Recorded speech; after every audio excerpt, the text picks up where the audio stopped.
Oh.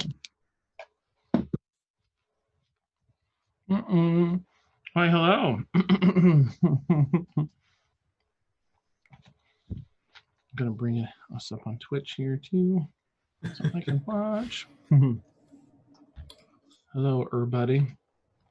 Hello. Pleasant evening. Hello. So nice of you all to be here. Thank you so much. And viewers as well. Yeah. There we go. Oh, look at this crisp, clean layout. I love it. Awesome. Excellent. Cool. So, I'm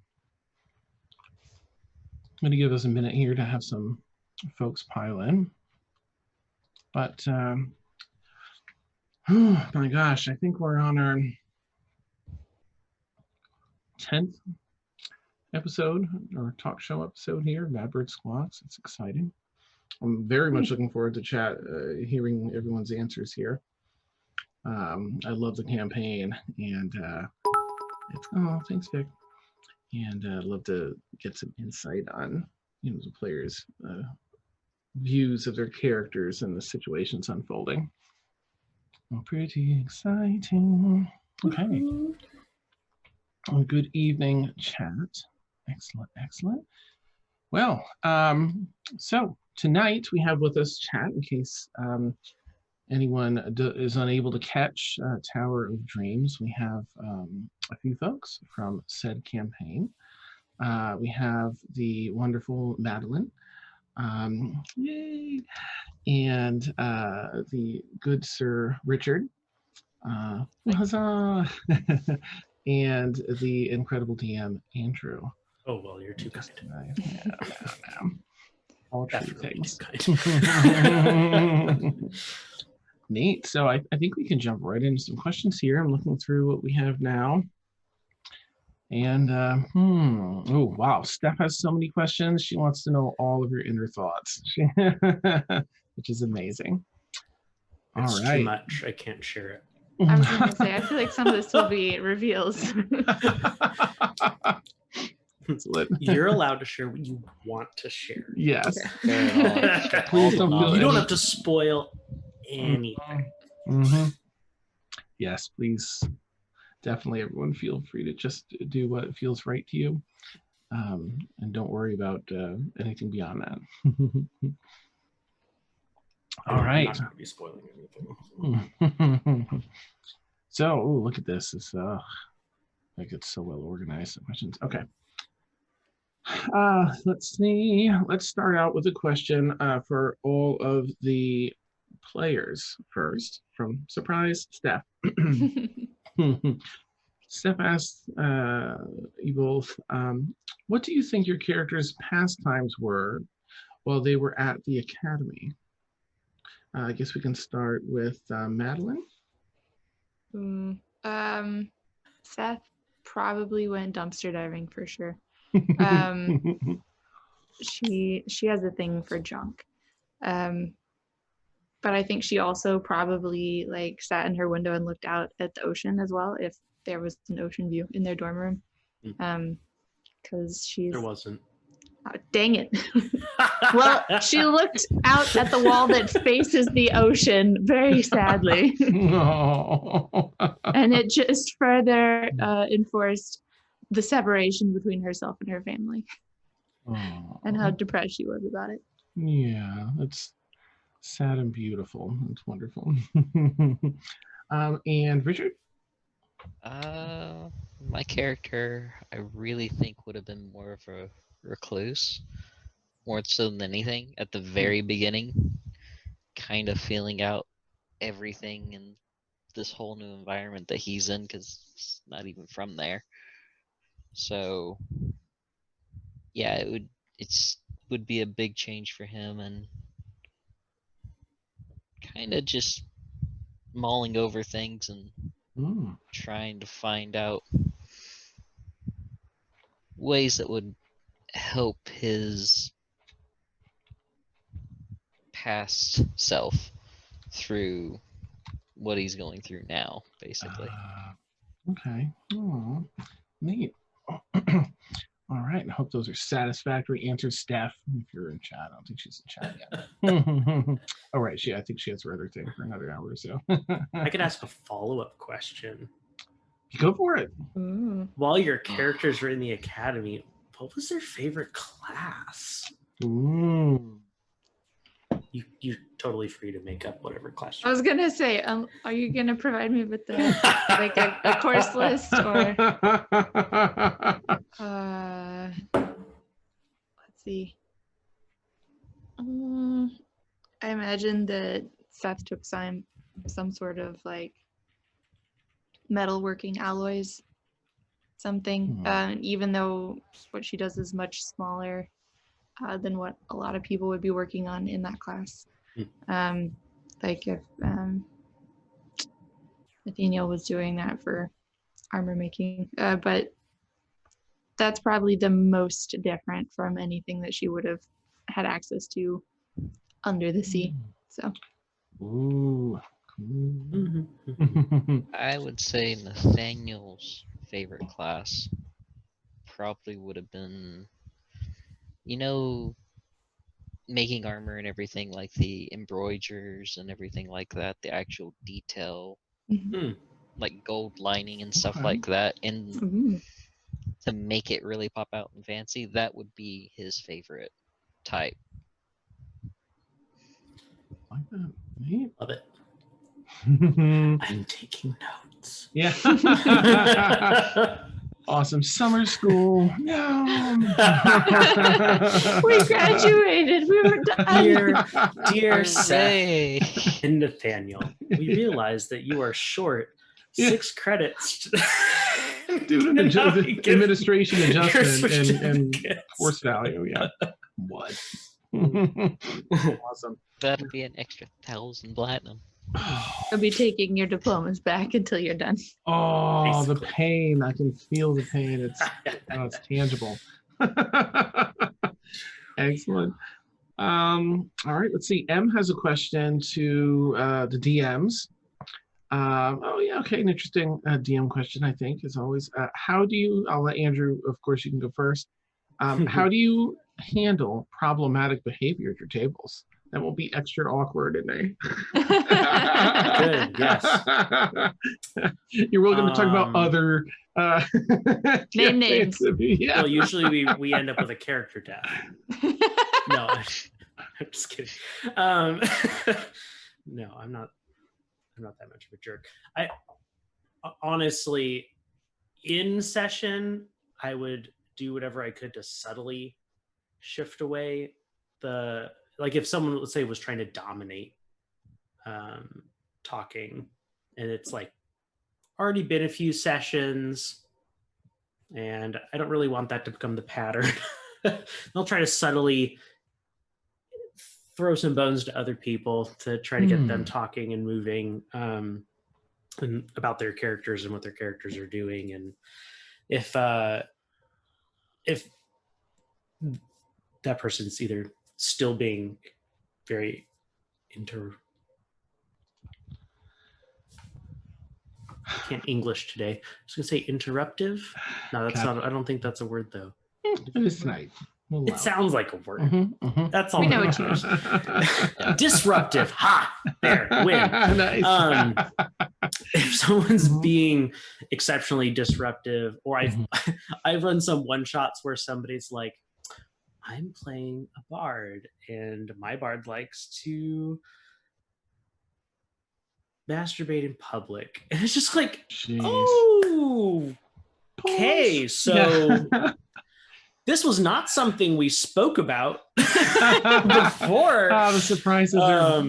And if we're in a format where I can send like a whisper message or something like that, I'm like, that might not be something to like really like emphasize. Just a yellow card. Yeah. Yep. And then in all those instances, I would try to follow up and talk with said person afterwards and just be like, hey, I noticed this was happening. Let's talk about it. Nice. I think that my answer would be pretty similar. Communication and like you say, it's always important to set expectations beforehand and hear expectations so people know, what their expectations of we are as DMs. But you always get the surprises. And you're like, wait a minute, what happened?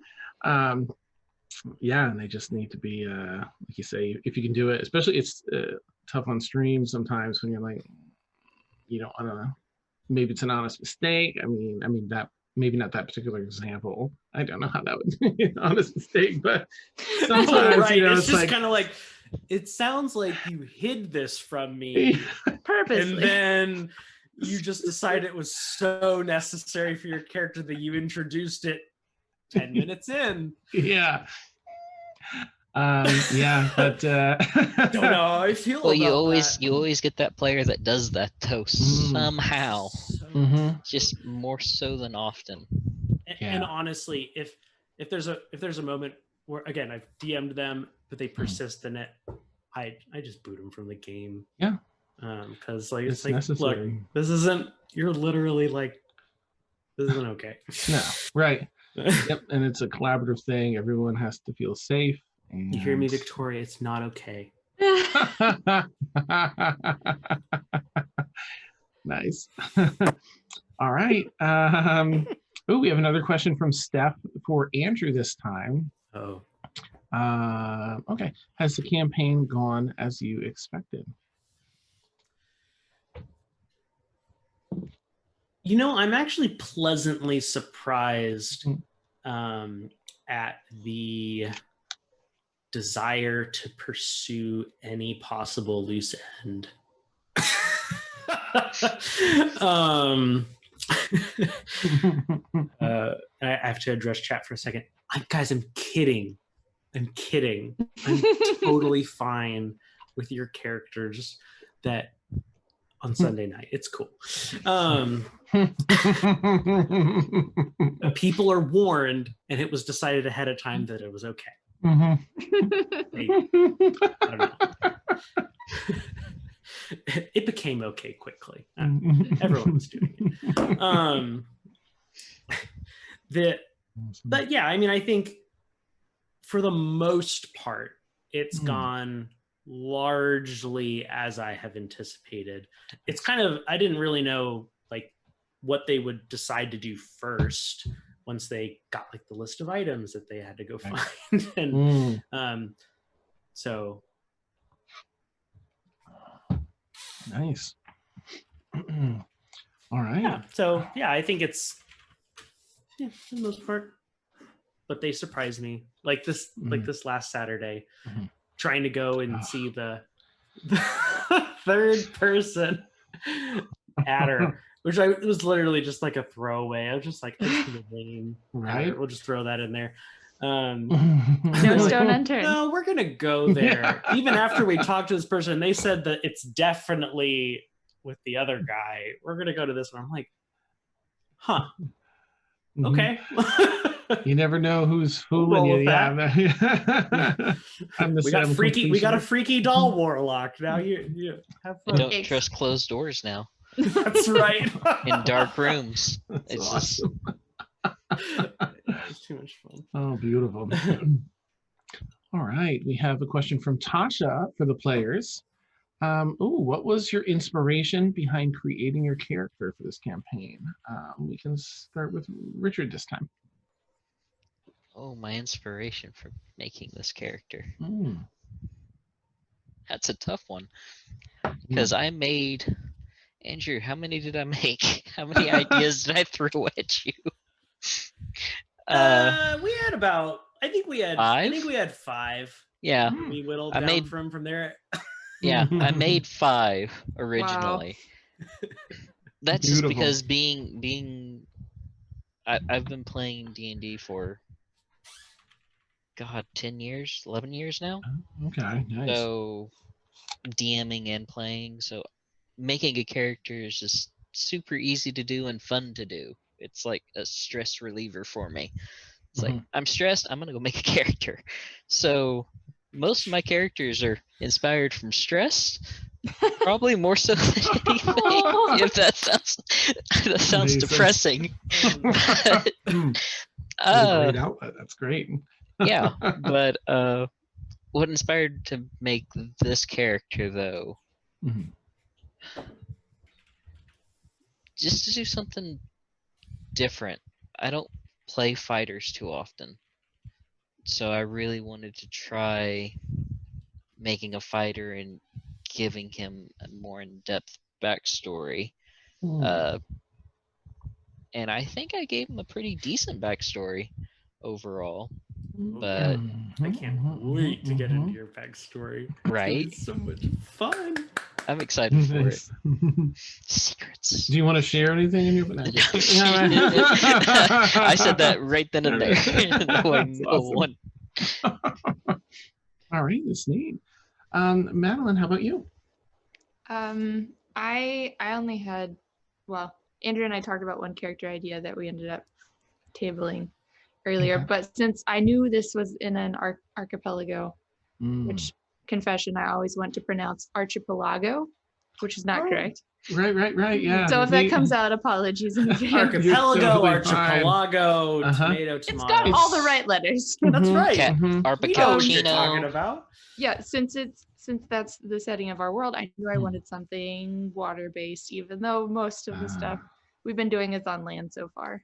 Mhm. Which is why we And settled with Tritons. exactly. Tritons- Because they were fully amphibious. Yes. And Mhm. they do have a little bit more to draw from as far as like racial motivations and stuff like that. The I'm gonna mispronounce this one. The Locath, I think is how you say it, was the other race that I was looking at. And while they're Oh, more obvious fish people, there's not a lot to pull from as far as what other people have done with them so far. right. They also dry out if they're out of Yeah. water for too long. That'd be a very interesting game mechanic. Like, Right, and I'm just like, a minute. Yeah. okay, so just so we're clear. As long as Can't you're do it in good the with small this. rooms? Yeah. Yeah. You're all But so keeping an eye looking on at water. looking at the Tritons, I went with a pretty obvious princess from a heavily an IP that I don't own and nor will I ever have access to. Yeah. And just basically imagine like what if she hadn't fallen in love with a human, and what would her life have been like, and what would she have looked like as a D&D character?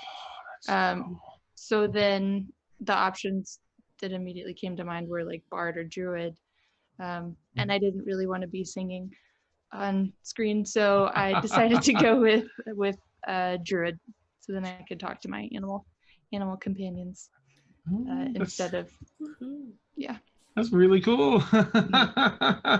Awesome. Unlocking achievements here, understanding characters better. That's so cool. All right, let's see. So another question from staff. Surprise. This is for all three of you. Okay, yeah. Has anything surprised you so far with the characters or the campaign? I guess we can start this one with Andrew. Bam. I mean,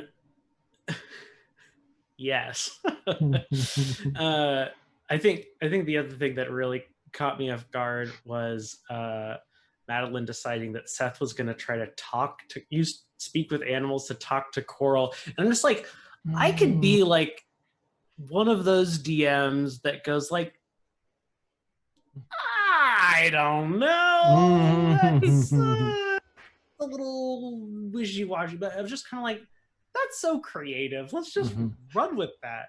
Nice. And I thought that was probably, I mean, one of the coolest scene. I think the coolest scene from that episode. So that's awesome. That's so neat to know that was like an on-the-fly thing. That's pretty cool. All right. Let's see. And Madeline. Anything surprised you so far with the characters or the campaign? Tons of stuff have surprised me so far. I love how diverse the entire world is that Andrew has made. You're not just seeing dwarves and Silverstruck, and you're not just like, I would expect the coastal areas to be a little bit more diverse, but as we've gone further inland, that diversity has stayed, and that's so awesome because there's so many different people to play with in the world of D&D, and I love that we're getting to see all of them so far. So, yay. All the credit for that. Because This very small part of the larger setting we're playing in is borrowed. But I have made a lot of extra characters. So nice. That's awesome. And Richard, how about you? Anything surprise you so far with the characters or campaign? Few surprises. Mhm. So my first one would be learning about Valkyrie, Steph's character. Yeah. Learning about her family's tragedy a little bit.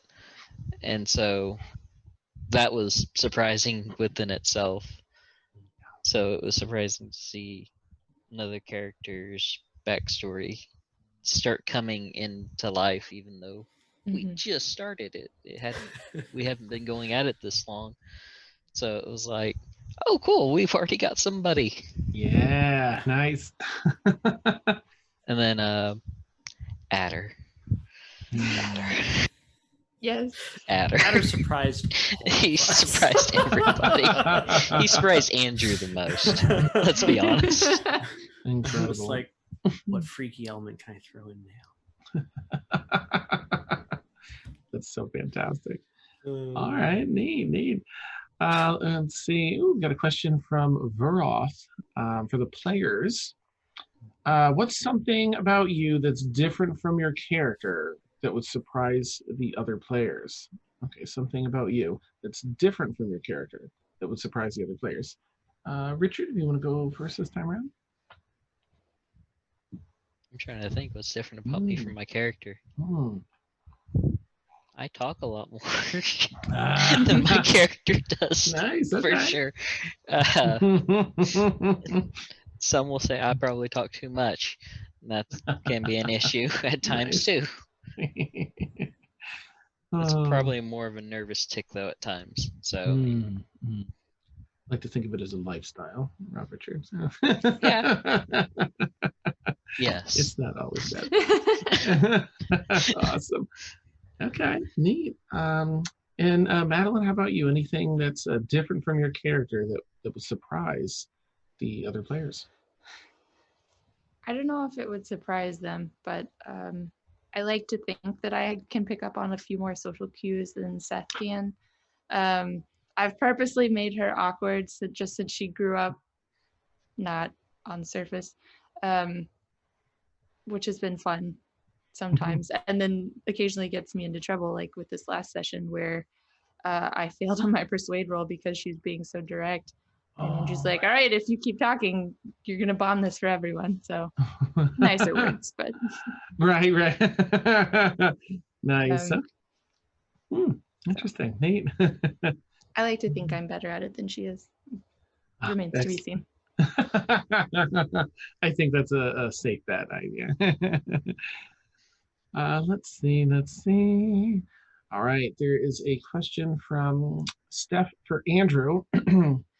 If you would bring any Madbird character into your campaign, who would they be and why? This sounds like a permanent, like you could just bring them in. And characters, so that could be well, Dan, PC which character or NPC. do you want to trade? Nice. Got little decks of like. This is how it works. It's a trading auction between DMs. That's right. Yeah. I mean, that's so hard. Because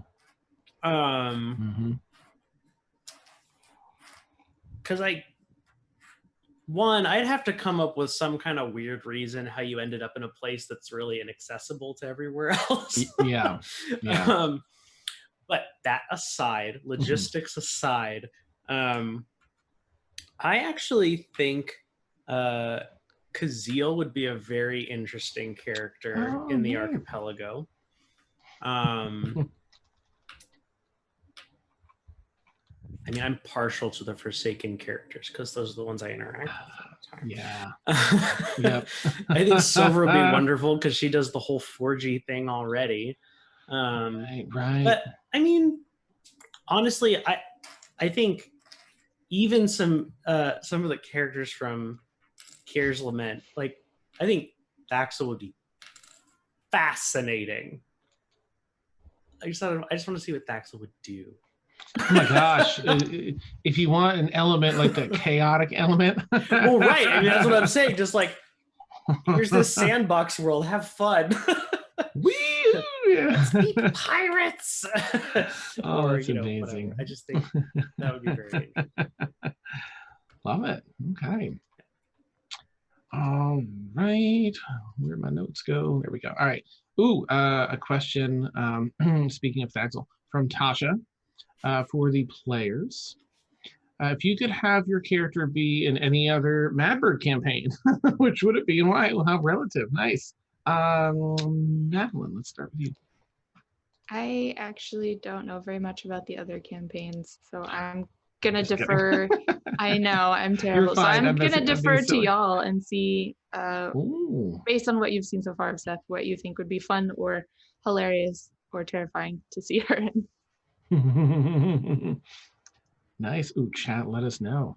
What do you think it would be fun to see Seth? Which campaign would be fun to see Seth in? How about you, Richard? That's a tough one. I've only watched 2 besides ours, which is my God, I'm terrible with names. The Forsaken and actual Stormfall, because Stormfall was what I was introduced to by Emersina, Melissa. Oh, right. So I would say Nathaniel would probably fit in more with Stormfall to a certain degree. Okay. Just because of his backstory that neat. no one will know. And why is that? Using that? Just kidding. Why is that, you say? Awesome. What, Nathaniel doesn't want to get caught up on endless quest hunting that we. I mean, forsaken. Nathaniel's already doing that, by the way. Yeah. But Nathaniel's going with the flow. That's awesome. That's how it works. Nice. All right, let's see. Oh, okay. Question from Varoth for all. Oh, okay, that's an interesting one. So I'll say for everyone in here, not me, just the rest of you. Did you know each other before the start of the campaign? I'll let anyone that wants to chime in. I only knew Emersina, Melissa. Melissa's my best friend. We've known each other for 20 years, something like that. Wow, now. Really? That's so cool. Yeah, we grew up with each other, and so she introduced me to Andrew, and that's just how it kind of picked up from there. Nice. All right. And Andrew, Madeline? I knew of Madeline. Nice. Same. Cool. But, okay. Yeah. No, we. Well, you picked the 2 people who were personal invites from other people in the campaign to be additional players. Nice. So, okay. That's awesome. But it's been really fun working with both of them to fit their characters into the archipelago and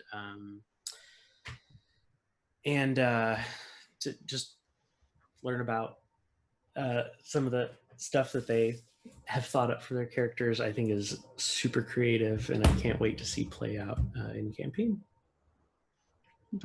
So everyone should watch, is what I'm trying to say. Yeah. Yes. Every Saturday, 6 to 9 Eastern in the evenings. Check out Tower Dreams. Yes. I've known Steph for a few years, and same Okay. with Franco. But yeah, otherwise that was, and I knew I had name familiarity with Andrew at least. Okay. But Like lateral friend groups, lateral circles. Yeah. yep. Pretty much. Neat. All right. Awesome. Well, I'm so glad y'all came together. I really feel like, oh, it's just when things like Kismet, right? Things line up perfectly with your personalities, with the characters you've developed, with your player style, with Andrew's DM style. There's just something completely, I'd say intoxicating, but I don't want to have the, connotation of that. It's just magical. It draws you in, like, watching the campaign. It feels to me like a really, oh my gosh, brain doesn't want to work. Just a beautiful D&D style. When I think of when I imagine a D&D game, this is definitely fits in that category of what an ideal D&D setup Awesome. is to me. I'll attribute that to the wonderful session 0 that we had. I thought was that very was good. really fun. Yep. Okay, It was. nice. Mhm. That's excellent. I wonder. No, because that wasn't recorded. Maybe we'll have to pick some another time to ask some questions about session 0. Get some nitty gritty from what happened beforehand. Oh God, where are my notes? Awesome. All right. Well. Here's someone that hasn't asked a question in a while. Steph. I'm just kidding. I love giving Steph a hard time.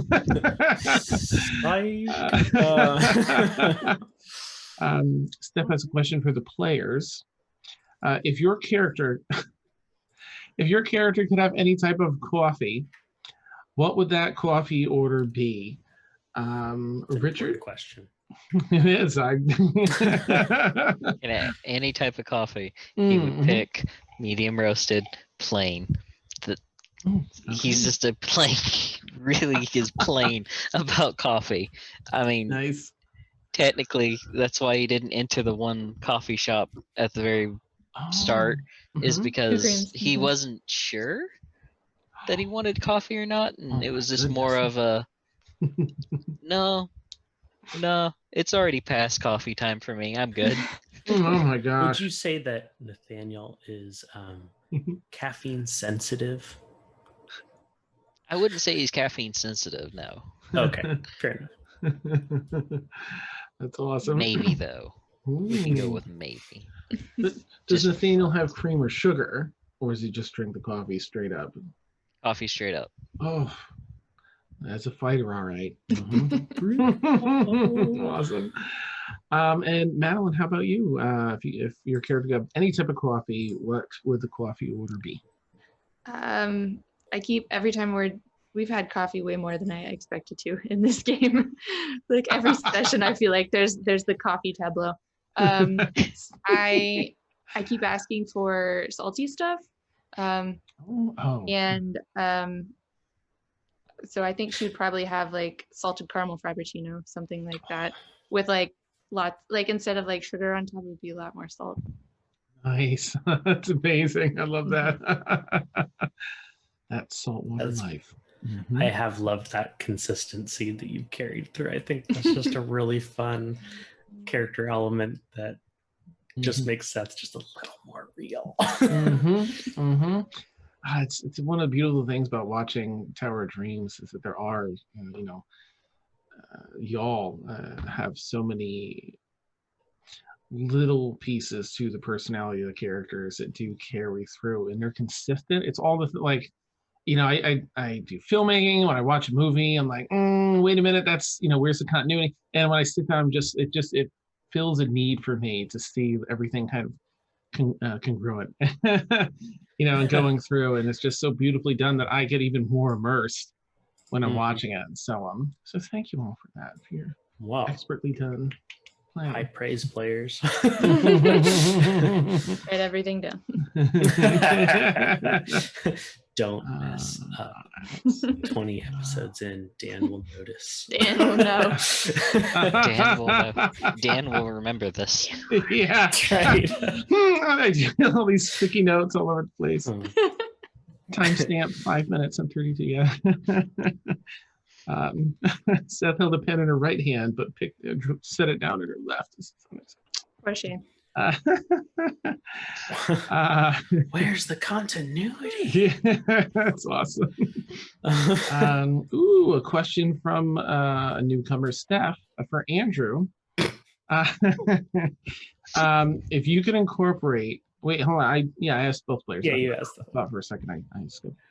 Andrew, if you could incorporate any other source material into your world, what would you want that to be? That would be spoiling. Oh, No. that's awesome. Honestly, I think, and I've talked about this several times. Okay, so I'm like a Kickstarter addict, like just a little bit. I back too many things. Ask my wife. And another source book like Witch and Craft that I backed, that I found within like their Kickstarters with it were within well, that's not true. I'd done Witch and Craft last summer, and then earlier this year there's a supplement called Dragon Stew that was on Kickstarter, and it's just a cooking supplement with That's like so awesome. fully designed cooking classes and dessert familiars. And Don't tell Steph. I know, right? Well, it's just one of those things that I think having access to those rules would be really interesting, especially because we have someone in the group that is a cook. Yeah. And interested particularly in confectionery. So, I just think that would be very, very interesting. But You'd have to I also remind have me to show me that later, because right. That sounds really cool. Yeah. And honestly, when I had originally designed the concept for this campaign, it had an Acquisitions Incorporated element to it.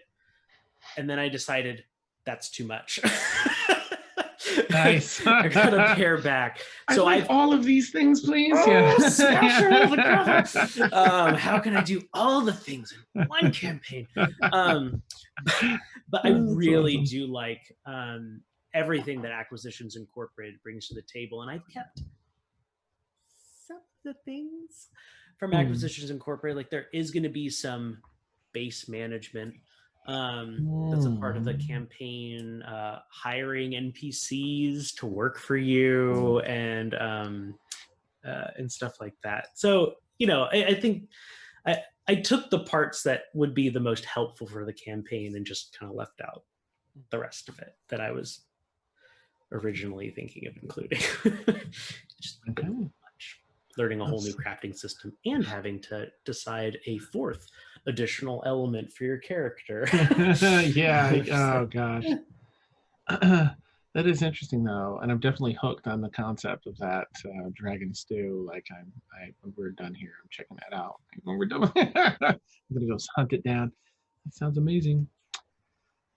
All right, where were we? Right. A question. Oh, okay, from Emersina to everyone. So I'll say, everyone. Do you prefer heavy RP or combat sessions? And if it's a mix, what percentage of each do you find you prefer? Let's start with Madeline. I definitely prefer heavy roleplay to combat. I'm honestly a little bit surprised that we haven't done any combat so far, though. But I'm not sad. I like just playing pretend more than failing at rolling dice. So. Nice. Oh, interesting. Neat. And Richard? I would say a ratio to it is about 60-40 in favor of RP. because Mm. I just think RP brings out more in characters. Yeah, I say that. Laugh, Andrew.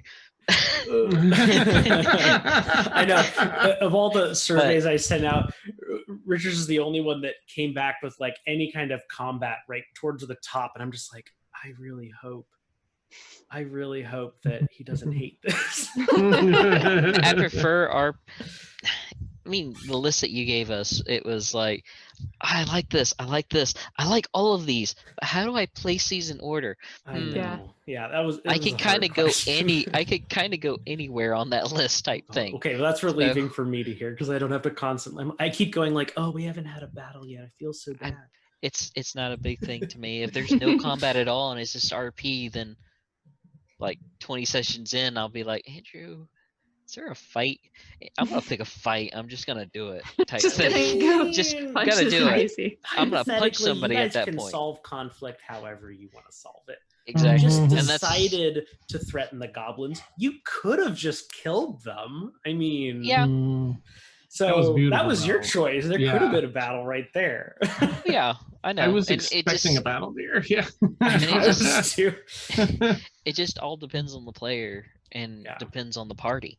Yeah. So I mean, I like going with the flow on a lot of things, and whenever I see someone have something good, I want to see if we would just pursue that and kind of come together as a group for it. But I prefer role play over combat a lot of times. But combat is fun too because it's the whole I get to kill shit type thing. Yeah. It's like flex murder. muscles. Let me flex my fighter goals. Right. Stab. I win. Nice. Yay. Phew. Awesome. Love it. All right. How about you, Andrew? In general, I mean, from Don't the get me DM wrong. side, yeah. I'm a power gamer at heart Mm. because I was taught to play by power gamers. Oh, So Min-max, baby. I plan out characters through level 20. I know exactly. I roadmap every. So I've fully optimized every choice that I'm gonna make, and so I enjoy combat because I get to see some of that play out. But at the same time, combat slows down the story pace so much, Mm-hmm. and I get bored. I just, I mean, 30 minutes into a combat scene, I'm just like, can we do something else now? Why didn't you give them less health? But as the DM, I recognize that there's some gratification in killing stuff, like Richard was talking about. So, Okay, neat. For me, I'd say it's I like I used to say 60-40 in favor of RP. Now I'd probably put it closer to like 80-20 in favor of RP, because I do feel that, and again, it does sort of depend on the setting and the characters and what the players like, but overall, maybe on average 70-30, because I think the story is what allows for investment. Because you can just go in and smash things, and no one's going to be really invested in that because they don't have players. There are no stakes because you don't know anyone or anything. Party. yeah. Chop. Yeah. So I really I do like combat as long as it's story driven, because if you have, I mean, sometimes it's fun if players are, from the DM side, if players are traveling, to have a random encounter here and there. If they haven't had combat in a while, maybe, and they might, be a little thirsty for it. But otherwise, I feel like there's a big difference between having a pew-pew fight out with bandits on the street versus some story elements. You have someone that needs protection with you while you're trying to travel, and it's a surprise thing, and it ties into the story more. Or you've been pursuing this backstory for a person, or an overarching story for the campaign, and then the fight becomes an obstacle that is more, has conversation, and it has, more than just smash smash. In fact, I really love environmental challenges as conflict instead. Like, how are you going to get, through this? You think? Gosh, I don't remember Skill what challenge. Yes. Oh, yes. How do you get through this obstacle course? Right? And the creativity, I feel like it inspires creativity, and then I get inspired by player creativity. Like, oh, damn, I did not consider that even as an option for overcoming this. It's always so incredible. Yeah, so that's probably where my answer would lie. Oh, let's see. Oh, okay, here's another question for everyone from, I don't know how to pronounce that name, Steph? I'm just kidding.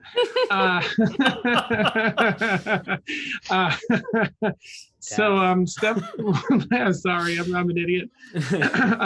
Steph would like to know for everyone, favorite and least favorite NPC so far. She's trying to stir the pot. She's let's start with Richard this time. Favorite and least favorite NPCs in Tower Dreams. Favorite and least favorite. That's a tough one. Remember their names. Right. Looking at my notes, yeah. I don't have my notes.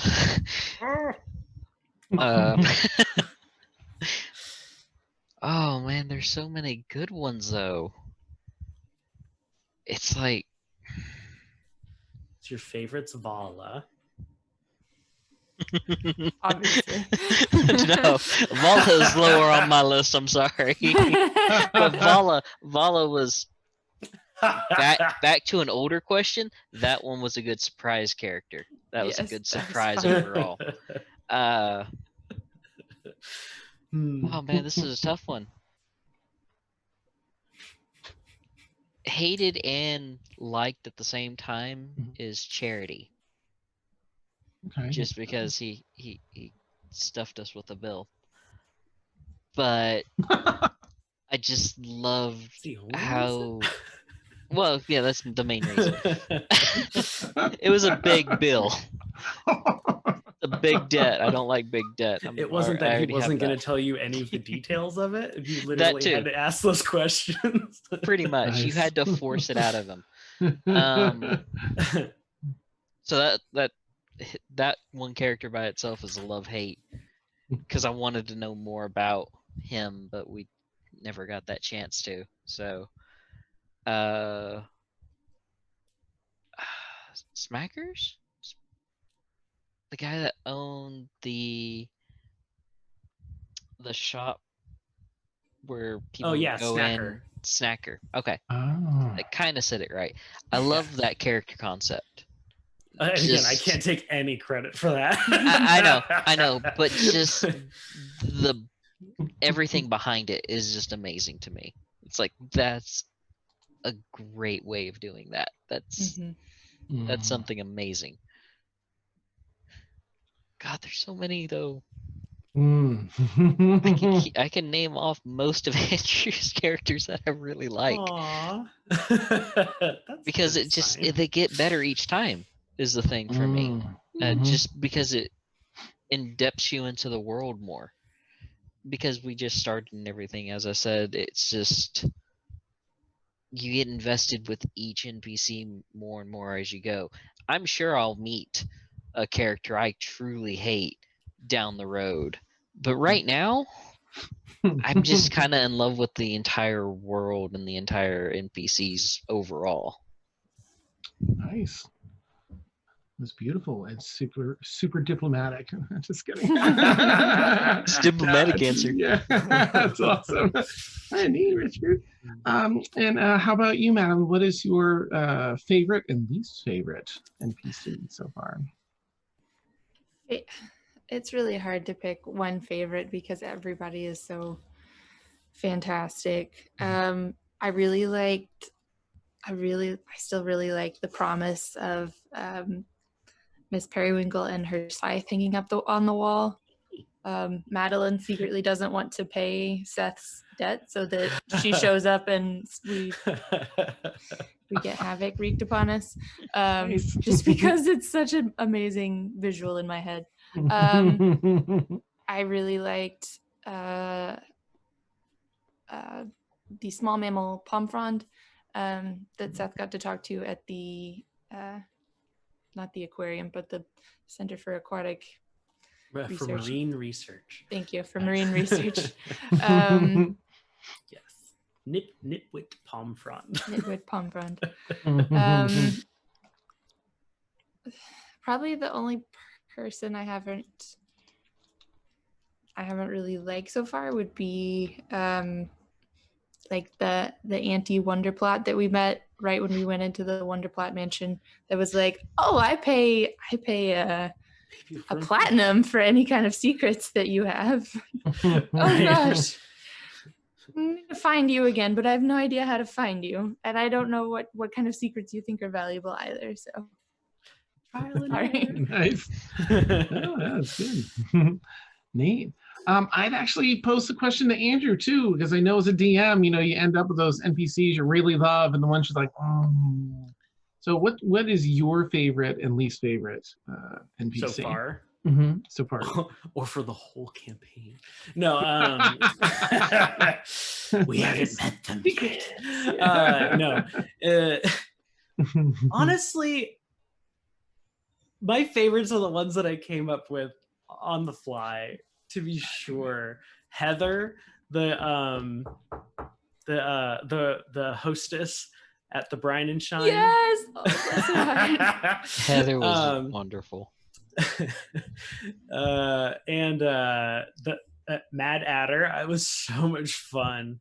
Yes. I think my least favorite NPC that I've done, mostly because I'm just so frustrated at the potential of trying to figure out how to get them to come back, and that's why I hate them so much, is Charity. Oh. Like, I know Charity needs to make another appearance.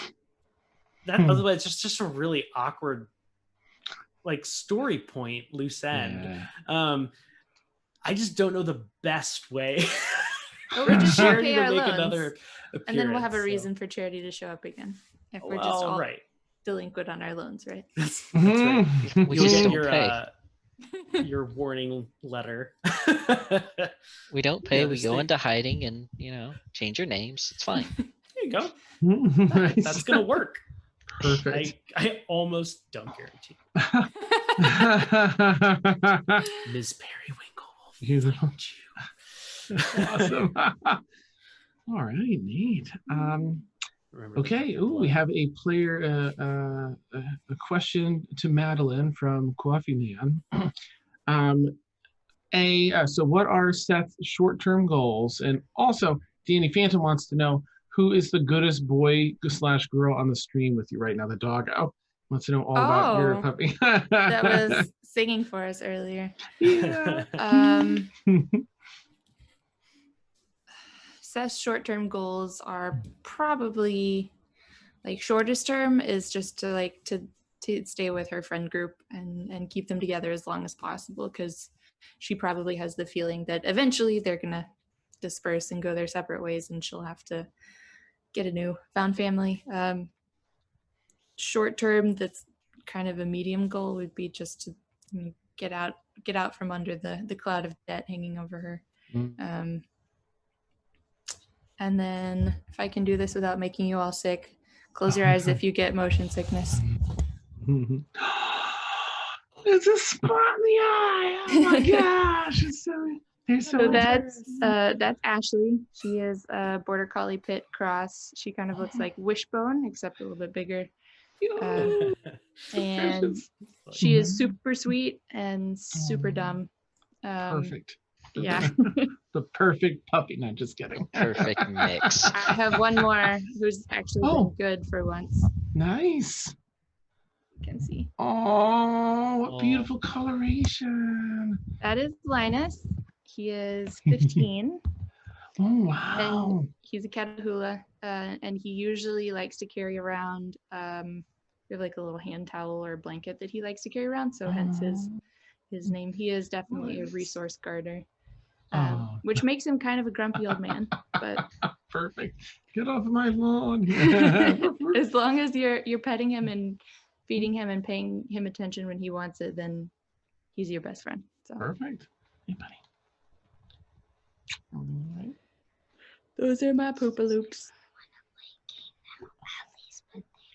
I love that phrase.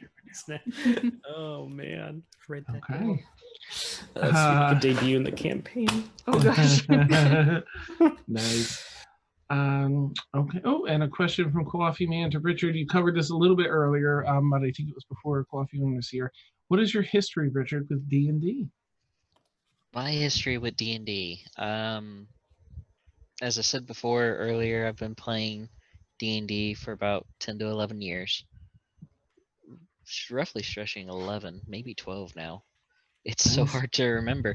It kind of all blurs together at a certain point. I started off, which I don't know many people do anymore. I know a lot of people still do it, but actually going to a game shop and being a part of the sessions there. So like the league sessions. So like stuff that I entered into was when D&D 5e kind of first came out a little bit. Oh my god, I can't remember the name of it. The Dracolich campaign story that they had that came out. That was one of my very first campaigns I went into. And then after that, it was just my best friend just kind of introducing me bare bones all the way through it because he dragged me to that. And I've been playing with him ever since. He's my DM in real life whenever we can meet up and do meet up. So yeah, it's just I've been playing it so long now. I can say so many stories, but that would take us forever, and we don't have that time. Nice. Okay, neat. Awesome. Let's see. So Coffee Man has a question for Andrew as well, multi-question here. Can you speak to how Tower of Dreams is connected to Astralanor? And is it connected to any of the existing streams or continents? So I think in the first episode, very quickly at the beginning in my introduction to the archipelago, I mentioned that the archipelago is actually located southeast of Rehazix. So location-wise, that's kind of where it is. So is that the same quadrant that's the same quadrant as the Discord and Kirsumat. Yeah, Rehazix is the continent that Discord D&D takes place on. Right, yeah. And then Vossarel is in that same quadrant. Got it. So, yeah. So it's technically in that quadrant. But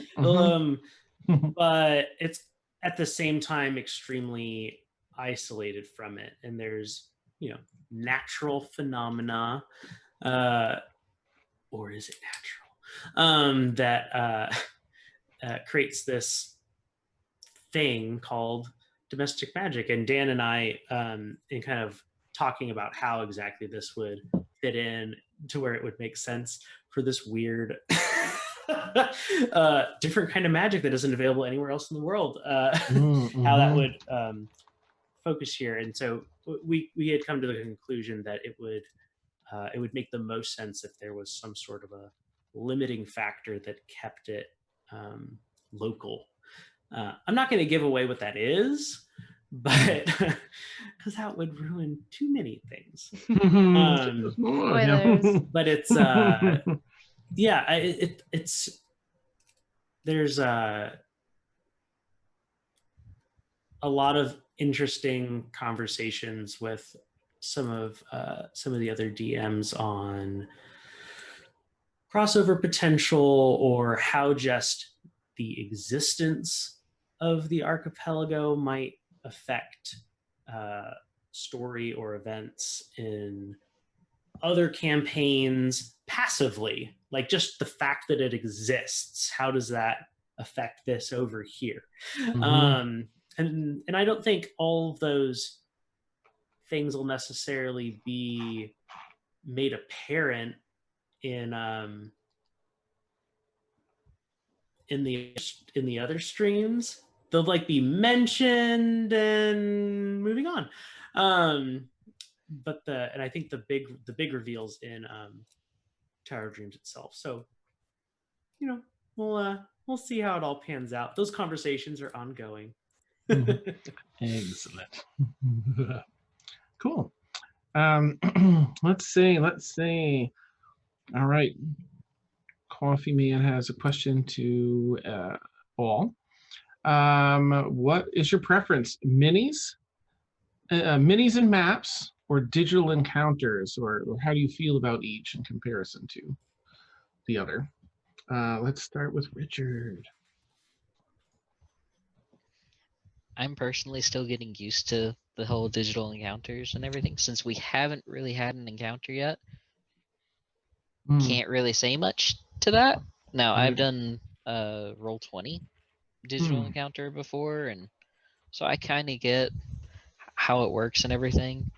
But my preference is map and mini. I mean, sometimes it's just no map and mini at all. Sorry. It's just your imagination for the most part. Right.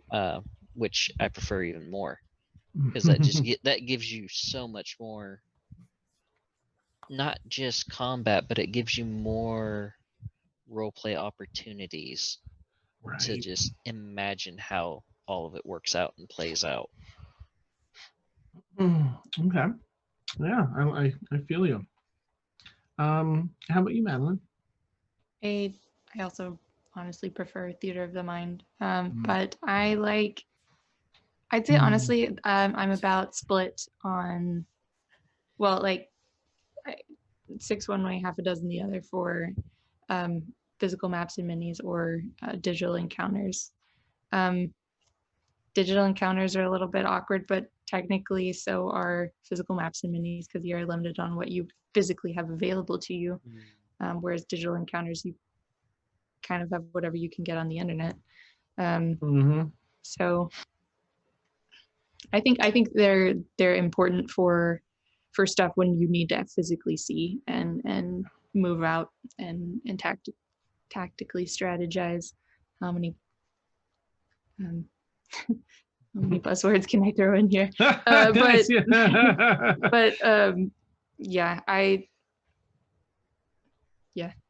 I like combat where you can just you're within X distance and that's what you know. Nice. And Andrew, how about you? This is digital versus physical. Yeah. I think it depends on the game. Okay.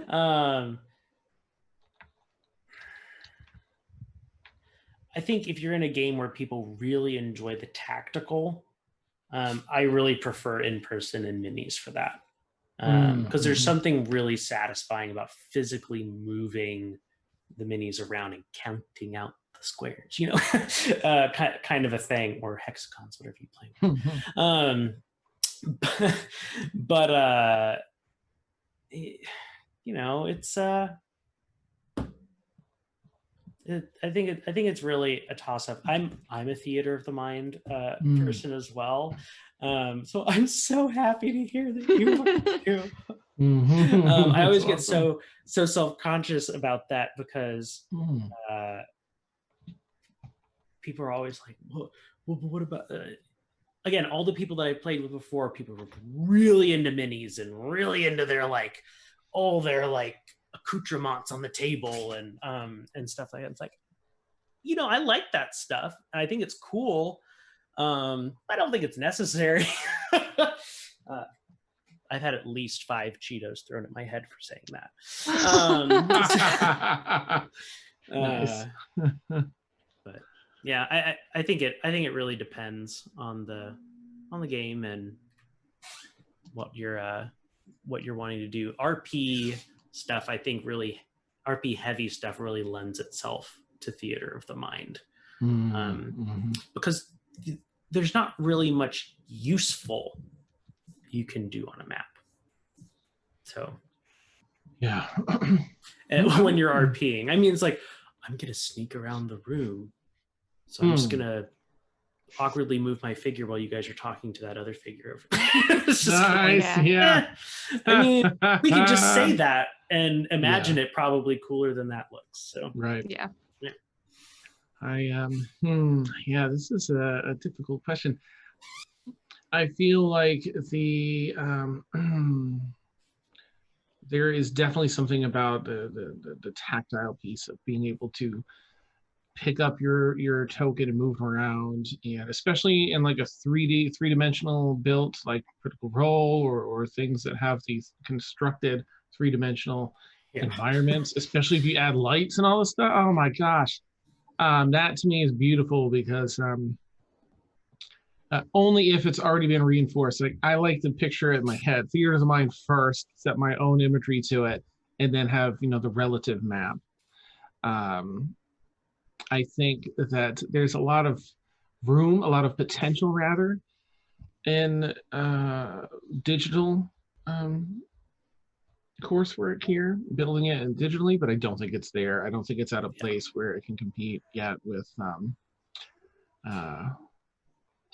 that, because you're drawing a map. It's a static map you prepare ahead of time, or you are downloading a map that's I'll get you in a minute, okay? Can I No. have the big box? Thanks. Yeah. Sorry. And I am looking forward to Fantasy Grounds Unity. We have it. I bought it. It's still in beta, so we can't actually stream with it, where you can actually form and change bits of the map on the fly.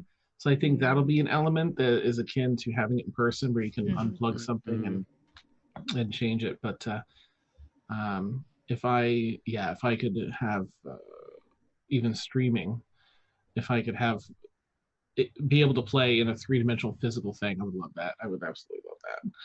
But it doesn't work if there isn't the theater of the mind in place before the reveal, I think, of the map would be my take. Woo. All right, well, I've got 2 more questions for the night here. The next one goes to Andrew. What is the hardest part of the exploration pillar for you, like as DM, as you design? I think the hardest thing about trying to keep the world as open as possible, so so I'm not railroading people. Like, oh yeah, you tried to go that way, but there's a cart in your way, so you got to go this way. Darn it! All opens up. Yeah. Yeah. No. I think the hardest thing is having interesting people that are all different from each other for the players to interact with. Because, I mean, the importance of NPCs cannot be cannot be overstated. Right. It's just, Dan said it before, they're so vital for immersion. And they're key for storytelling. And they're just really really valuable. And the last thing anyone wants is to find an island and go exploring and find some really boring people on it. it just sucks all the joy out of the discovery element of exploration, I think. Because one of the coolest parts about exploration is meeting new people. But creating cool and diverse and believable NPCs is a lot of work. Yeah, which is why yeah. I've spent a year to a year and a half designing the campaign. Right. So Right. yeah. Okay. Yeah, that's a really good answer. Nice. Set me up with a D&D philosophy stream and Oh gosh. That there actually is a thing that I've wanted to do for a while like that. Like I had something very long time ago. It was DM squared, where it was 2 DMs that would sit down and take questions and discuss. Co-host Dan. I will have to put that together and check with things I would love to have. Too fun. Yeah, especially for folks that haven't done the DM side but might be interested in some things you kind of learn along the way. I'm a very different DM than I was when I first started. Oh yeah. I remember my first campaign. I think the players were railroaded every step of the way. Like, it's my story. Right. Yeah. I went into it like, this is beautiful. I'm a writer and I will write this beautiful story. And you're like kind of you don't want to go autonomous characters. It took a hot minute to be like, oh, no, that's not. This is collaborative. That's fun for me. But that stuff, okay, yeah. You won't get this beautiful thing if you go this, just like disengaging. And yeah, for sure. That was probably the majority of my first campaign. Even towards the end, I got better, but still, it wasn't until I started Stormfall. I was like, okay, bare bones. Here are things going on in the world. Fly free, my little birds. Do what you will. Vic, if you get a chance to check the doc, that'd be neat. If you're not around, don't worry about it. Okay, final question. For me. Okay. All right, Coffee Man to Dan. That's me. For anyone that doesn't know.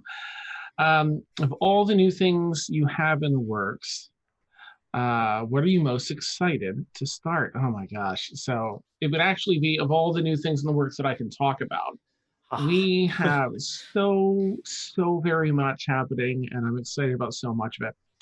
I think the things I can talk about that I'm pretty excited about, I don't know, let me go down through my project notes here. First thing, new stream. I'm actually starting 2 new streams. Only one is confirmed with a time frame. It's going to be Saturday nights, 10 p.m. to 1 a.m. Eastern. Probably have some more information out in the next few weeks. I'm still nailing down a concept for it and whether or not it's going to be an Astral Lenore. Ooh, it feels weird to even say that it might not be an Astral Lenore, but I've run out of ways to like give everyone their own space in Astral Lenore without different DMs having consequences from different campaigns overlapping with others. So we'll see, but that's going to be every Saturday 10 to 1. So that I'm very excited about that, of course.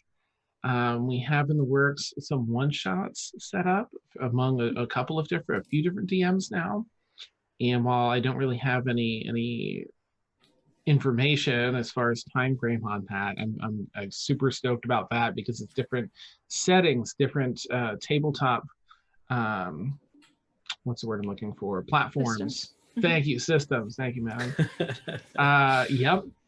Let's see. Discord D&D is going to get a reboot soon. I've got a couple of folks. Once I get ready to re-inject it with life, revitalize it, got a couple folks now. Andrew is one of them. Yay! Thank you, Andrew. It's going to be helping on the DM side to keep up with all the fun. And it's really a blast to be able to pop in and just type out what your character's doing. What we had in the whole first round there was great. I think it was very immersive, just even though it's text-based. For me, I kind of easily dive in anyway. Let's see. Let me just go to my other thing here. Still waiting on that folder, by the way. Oh, right, yes.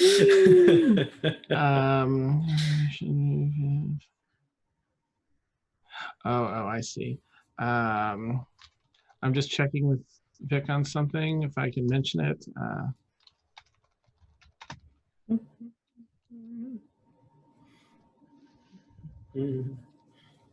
We've got so much. I'm so stoked for all this. Okay, I put another thing in the doc there, Vic. Thank you for your patience with my terribly slow typing.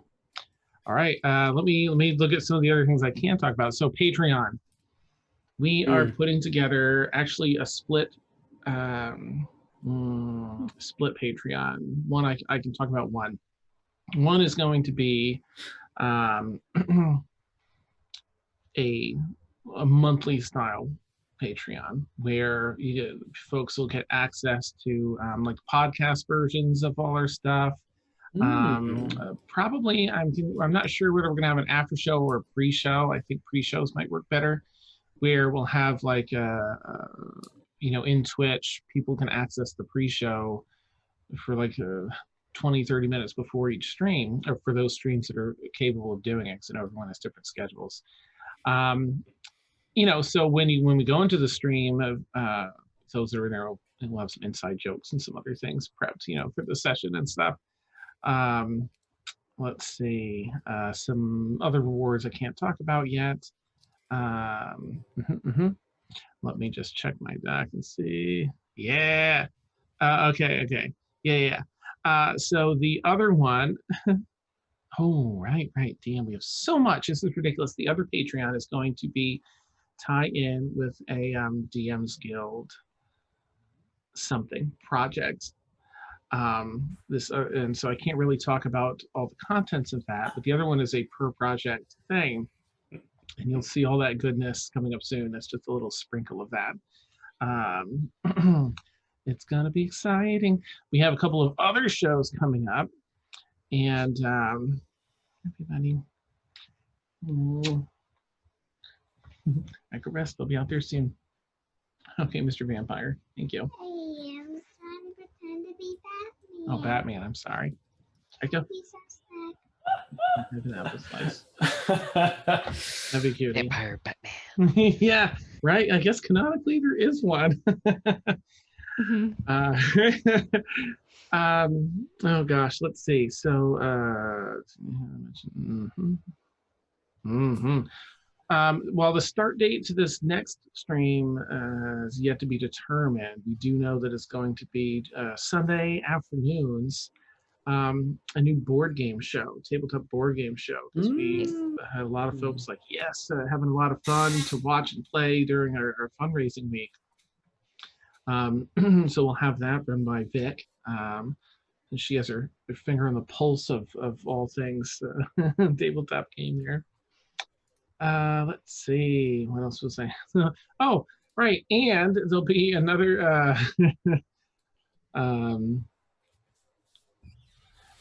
maybe there may or may not be another. I won't mention that yet because I don't know if we're doing that yet.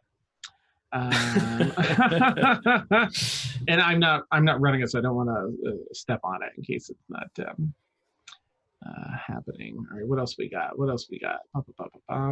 New merch stores coming up here in the next couple of weeks with new things. I'm psyched. It's going to have sort of a rotating stock. So there'll be, I'm not going to be able to articulate this. To make more sense when it's done, then I can just post it and talk about it. Yeah. Let's see.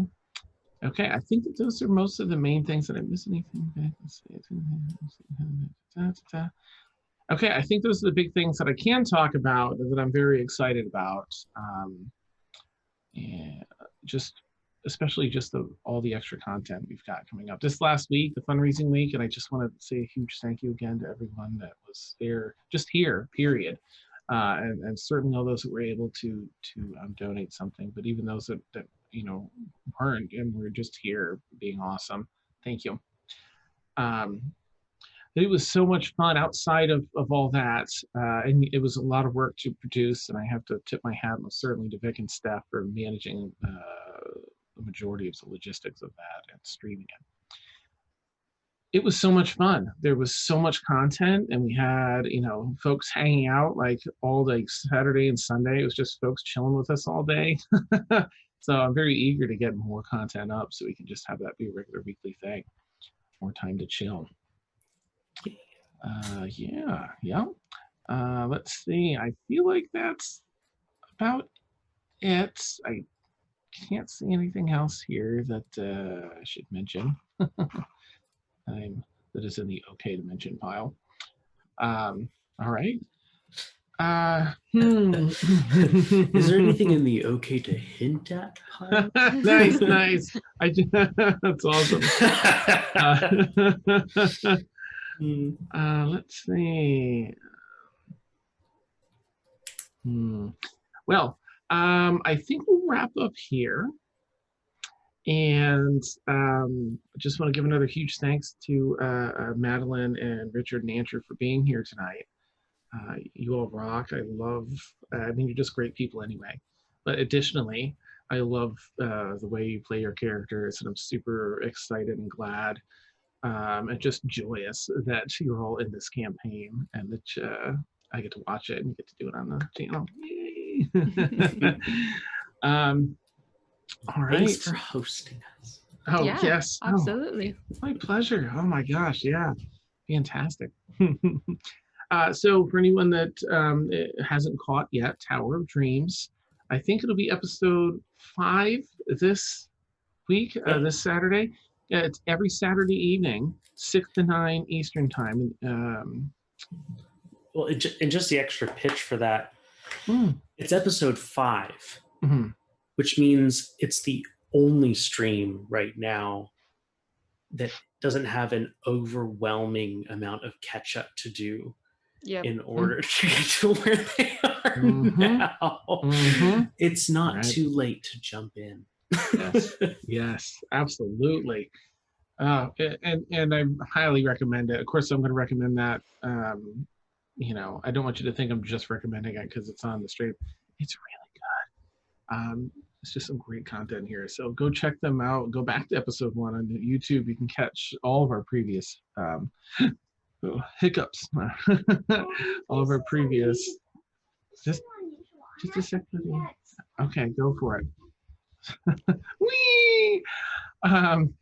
Thanks for telling me that, Liam. Awesome. I totally lost track where I was, but catch the awesome show, watch all the things, enjoy these beautiful people playing just amazing story, and you'll get sucked right into their characters and everything they've got going on in their world. I think that we'll give a quick recap of our weekly stream schedule. Oh, geez. I have all these other things in my head now, the upcoming things. So you've been watching Adbird Squawks. We have it every Wednesday, 10 p.m., 20 a.m. Eastern, where it's our D&D therapy. We talk about, we have different guests from across the different campaigns, and we talk about the goings-ons of their characters and just general questions as well. Currently, we don't have anything Thursday, but Friday we have the new Mad Art with Steph at noon, from noon to 3 Eastern time. So go check that out. Rather, you can even sometimes she takes care of she does illustrations when she has things coming up for campaigns. She also accepts fan art requests, or rather votes, polls on it. So go jump in the Discord if you want to have a say, and it'd be great. And then every Friday night we have Stormfall from 10 p.m. Eastern to 1 a.m. Eastern. High drama. It's our longest running campaign. I think we're on episode like 100 and somewhere in the teens, the high teens, I think 119 or 120. So much going on in that drama club for sure. Every Saturday you can catch Tower of Dreams from 6 p.m. Eastern to 9. Oh, I miss you too. Ending right It is ending right now. If you give me like 3 minutes, I'll be all set. Okay. Setting a timer All right. for that. I'm All right, not set your for it to be timer. counted down. Thank you, Robot Liam. I'll be counting. What? I'm watching you from the dark. Upcoming campaigns Saturday nights, but not here yet. But there will be 10 p.m. to 1 a.m. Eastern to be announced. Sunday, gosh, I've got to process upcoming tabletop games in the afternoon, possibly another similar type thing, maybe on Sunday. And then every Sunday night, you can catch up City and Scar, 10 p.m. to 1 a.m. Eastern. It is our Proper Naughty campaign. And again, if you don't believe that, go watch the past like 4 episodes and you'll get it. Every Monday night, that's hosted by Vic, DM by Vic, our very own Vic, and our wonderful Steph DMs. Sorry, Andrew does Tower of Dreams. Yikes, I'm so off my game with things. Steph DMs The Forsaken every Monday night, which is it's really interesting. There's political intrigue and floating cities and forbidden magic, and we as players just kind of go around like completionist, trying to collect all the quests and do all the things. So we get to experience like 3% of it because we're and when we do though, we kill cities. So oops. Hypothetically. Yeah, right. We didn't know what we were doing. We were just trying to save people. So catch that every Monday night, 10 p.m. to 1 a.m. Eastern. Every Tuesday night is our All Evil campaign, Kira's Lament. You can catch that same thing, 10 p.m. to 1 a.m. Eastern. And for those who don't know, we are part of this amazing stream team, Tabletop Gaming Network. A very small group of streamers. I'm so thankful to be a part of it because they have the amazing streamers and people, and it's just incredible. So super psyched for that. We're going to go ahead and raid one of our other folks on there, the wonderful Unmade Gaming. So I hope you'll stick around as we head over there. And thank you all so much again.